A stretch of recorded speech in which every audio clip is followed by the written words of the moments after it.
ഇന്ന് നമ്മൾ സംസാരിക്കുന്നത്. കഴിഞ്ഞ കുറച്ച് വർഷങ്ങൾക്കിടയിൽ ആഷിക് കപൂർ ചിത്രങ്ങൾ നോക്കിയാൽ ചിലത് നിരാശയും ചിലത് ഒരു ഓക്കെ ഫീലും സമ്മാനിച്ചവയാണ്. പലപ്പോഴും ആ സബ്ജക്റ്റിലേക്ക് പ്രേക്ഷകനെ പൂർണ്ണമായി ഇന്നാക്കാൻ സാധിച്ചിരുന്നു എന്ന് ചോദിച്ചാൽ ഇല്ല എന്നുകൂടെ പറയേണ്ടി വരും. റൈഫിൾ ക്ലബിന്റെ റിലീസിന് മുന്നേ വന്ന പ്രൊമോ മെറ്റീരിയലൊക്കെ സിനിമയുടെ ഒരു മൂഡ് അല്ലെങ്കിൽ വൈബ് എന്നതിനെ കുറിച്ച് കൃത്യമായ ധാരണ തന്നിരുന്നു. ആ ധാരണയിൽ തന്നെയാണ് സിനിമയ്ക്ക് കയറിയതും ഇടയ്ക്ക് മിസ് ചെയ്തിരുന്ന ആഷിക് കപൂർ തിരിച്ചു വന്നു എന്നാണ് എനിക്ക് അനുഭവപ്പെട്ടത്. പേര് സൂചിപ്പിക്കുന്ന പോലെ കഥ ഒരു റൈഫിൾ ക്ലബിനെ ചുറ്റിപ്പറ്റി അല്ലെങ്കിൽ റൈഫിൾ ക്ലബിൽ തന്നെയാണ് നടക്കുന്നത്. അതിന്റെ ചരിത്രത്തിലേക്കും വിശദാംശങ്ങളിലേക്കും ഒന്നും കടക്കുന്നില്ല. മംഗലാപുരത്തുള്ള ഒരു ദയാനന്ദനെ പരിചയപ്പെടുന്നു, അവിടുത്തെ കുറച്ച് സംഭവങ്ങൾ. കണ്ണൂരിലുള്ള ഒരു സിനിമാ താരത്തെ പരിചയപ്പെടുന്നു. കഥ റൈഫിൾ ക്ലബിലേക്ക്. ഞാൻ പറഞ്ഞു വന്നത് സിനിമ ഫോക്കസ്ഡ് ആണ്. ഏകദേശം 2 മണിക്കൂറിനടുത്ത് ദൈർഘ്യം എന്നതിനെ കൃത്യമായി യൂട്ടിലൈസ് ചെയ്യുന്നതും കാണാം. സംഭവങ്ങളിലൂടെ കഥാപാത്രങ്ങളെ എസ്റ്റാബ്ലിഷ് ചെയ്യുന്നതും രസമുള്ള ഒരു പരിപാടിയായിട്ടാണ് തോന്നിയത്. പ്രകടനത്തിലേക്ക് വന്നാൽ അവറാനായെത്തുന്ന ദിലീഷ് പോത്തൻ, ആ ബോഡി ലാംഗ്വേജ്, സംഭാഷണങ്ങൾ മൊത്തത്തിൽ കിടവും. അത് അവറാനാണ് എന്ന ഒരു റിയാലിറ്റി നമുക്ക് ഫീൽ ചെയ്യുന്ന വിധത്തിൽ തന്നെയാണ് ഉടനീളം ആ കഥാപാത്രത്തെ കൊണ്ടുപോയിരിക്കുന്നത്. തന്നെ കളിയാക്കുമ്പോഴുള്ള ചില റിയാക്ഷൻസ്, തന്റെ വാക്കുകളിലേക്ക് മറ്റുള്ളവർ വരണം എന്ന വാശിയിലെ പെരുമാറ്റങ്ങൾ, അയാളുടെ ഉള്ളിലെ വേട്ടക്കാരനായ മനുഷ്യൻ എന്നത് അത്രയും ക്രൂഷ്യൽ മൊമെന്റിൽ പെരുമാറുന്നത്. അങ്ങനെ നോക്കിയാൽ ദിലീഷ് പോത്തന്റെ ഓരോ സീനുകളെ കുറിച്ചും ഈ സിനിമയിൽ എടുത്തു പറയേണ്ടതുണ്ട് എന്ന് തോന്നുന്നു. സെക്രട്ടറി അവറാൻ ഹാജർ എന്ന് പറയുന്നതിലേക്കുള്ള ആ യാത്രയിൽ പ്രേക്ഷകനെ കൂടെ കൊണ്ടുപോകാൻ പറ്റിയിട്ടുണ്ട് എന്നതിൽ ഒരു തർക്കവുമില്ല. ഗംഭീര പ്രകടനം തന്നെയായിരുന്നു. ദയാനന്ദന്റെ കഥാപാത്രമായാണ് അനുരാഗ് കശ്യപ് എത്തുന്നത്. തുടക്കത്തിൽ തന്നെ ആ കഥാപാത്രം എങ്ങനെയാണ് എന്നതിൽ വ്യക്തമായ ലീഡ്സ് വരുന്നുമുണ്ട്. ഇതുവരെ കാണാത്ത പ്രകടനം എന്ന രീതിയിലൊന്നും അനുഭവപ്പെട്ടില്ല. എങ്കിലും രണ്ടാം പകുതിയിൽ കാര്യങ്ങളൊന്ന് ടൈറ്റ് ചെയ്യുന്നതിൽ, ഒരു ടെൻഷൻ ഫീലൊക്കെ സമ്മാനിക്കുന്നതിൽ പ്രകടനം വിജയിച്ചിട്ടുണ്ട്. കുഴുവേലി ലോനപ്പനായെത്തുന്ന വിജയരാഘവൻ, ആ കഥാപാത്രത്തെ കുറിച്ചുള്ള സൂചനകളൊക്കെ ട്രെയിലറിൽ വ്യക്തമായി നൽകിയിട്ടുണ്ട്. പ്രകടനവും നല്ലതായിരുന്നു. രണ്ടാം പകുതിയിൽ ഒരു കാര്യം ചോദിക്കുന്ന സമയത്ത് വിജയരാഘവൻ ഒരു ചിരിയുണ്ട്. ലോനപ്പൻ എന്ന കഥാപാത്രത്തെ മൊത്തമായി ഉൾക്കൊണ്ട ഒരു ചിരി എന്നൊക്കെ പറയാവുന്നത്. സൂരജ് ഹനുമാൻ കൈൻഡ് ഒരു പ്രധാന വേഷത്തിലെത്തുന്നുണ്ട്.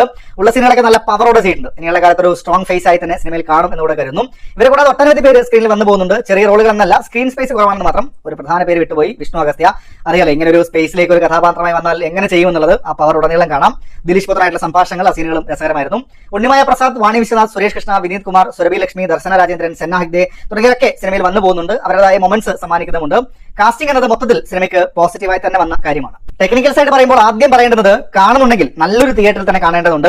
പലതരം തോക്കുകൾ, അതിൽ നിന്ന് വരുന്ന ബുള്ളറ്റുകൾ, അത് പൊട്ടിക്കുമ്പോഴുള്ള സ്പേസ് എന്നത്, അതിന്റെ ഒരു ആംബിയൻസ് ക്രിയേറ്റ് ചെയ്യുന്നതിൽ റൈഫിൾ ക്ലബ്ബ് അത്രയേറെ പണിയെടുത്തിട്ടുണ്ട്. അപ്പൊ നല്ലൊരു തിയേറ്ററിൽ കണ്ടാലേ ആ ഒരു വൈബ് കിട്ടുമെന്ന് മാത്രം. റക്സ് വിജയന്റെ സംഗീതം ശരിക്കും പറഞ്ഞാൽ ഈ ക്രിയേറ്റ് ചെയ്യുന്ന മൊമെന്റ്സിനെ അതിനൊരു കംപ്ലീറ്റ് ഫീൽ കൊണ്ടുവരുന്നതിൽ പശ്ചാത്തല സംഗീതം വഹിച്ച പങ്ക് വളരെ വലുതാണ്. കിടിലൻ വർക്ക്.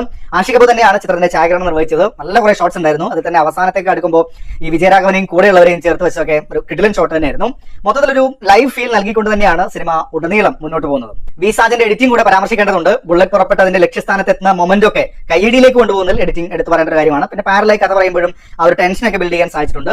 VFX വർക്കുകളും ഓവറോൾ കൊള്ളാമെന്ന് തന്നെയാണ് തോന്നിയത്. തുടക്കത്തിൽ സൂചിപ്പിച്ച പോലെ 3 പേർ ചേർന്നാണ് ചിത്രത്തിന്റെ തിരക്കഥ കൈകാര്യം ചെയ്തിരിക്കുന്നത്. ഒരു വേൾഡ് സെറ്റ് ചെയ്യുന്നു, അവിടെ നടക്കുന്ന ഒരു സംഭവത്തെ വിവരിക്കുന്നു എന്ന നിലയിൽ ബേസിക് ഐഡിയ കിടക്കുമ്പോഴും സംഭാഷണത്തിലാണ് ഈ കോമ്പോയുടെ ഒരു മികവ് ഞാൻ കാണുന്നത്.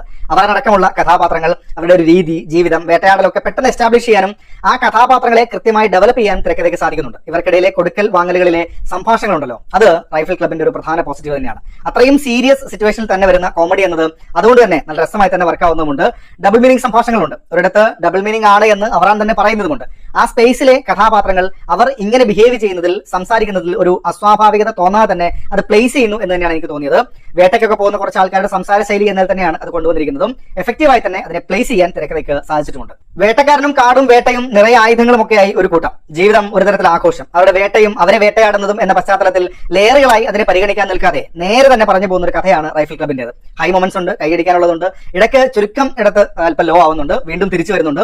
വ്യക്തിപരമായി ആ ഒരു ഒഴുക്കിൽ അവസാനമൊക്കെ ആകുമ്പോൾ കുറച്ചുകൂടെ പ്രതീക്ഷിച്ചിരുന്നു എന്നത് വസ്തുതയാണ്. എങ്കിലും ഇപ്പോഴത്തെ കാഴ്ചയിൽ ഒട്ടും നിരാശനല്ല. നന്നായി എൻജോയ് ചെയ്ത് കണ്ട സിനിമ തന്നെയാണ്. മൊത്തം വെടിവെപ്പ് തന്നെയാണ്. 4 പാടിൽ നിന്നും വെടിവെച്ചുകൾ കൊണ്ട് നിറഞ്ഞ ഒരു 2 മണിക്കൂർ റൈഡ് എന്ന് പറയാം. അതാണ് ശരിക്കും റൈഫിൾ ക്ലബ്. കൊള്ളാം. നിങ്ങളും സിനിമ കണ്ടിട്ടുണ്ടെങ്കിൽ അഭിപ്രായങ്ങൾ കമന്റ് ബോക്സിൽ പങ്കുവെക്കുന്നവരുന്നു. അപ്പോൾ മറ്റൊരു വീഡിയോ ആയിട്ട് നമുക്ക് വീണ്ടും കാണാം. അതുവരേക്കും ടേക്ക് കെയർ, ബൈ ബൈ.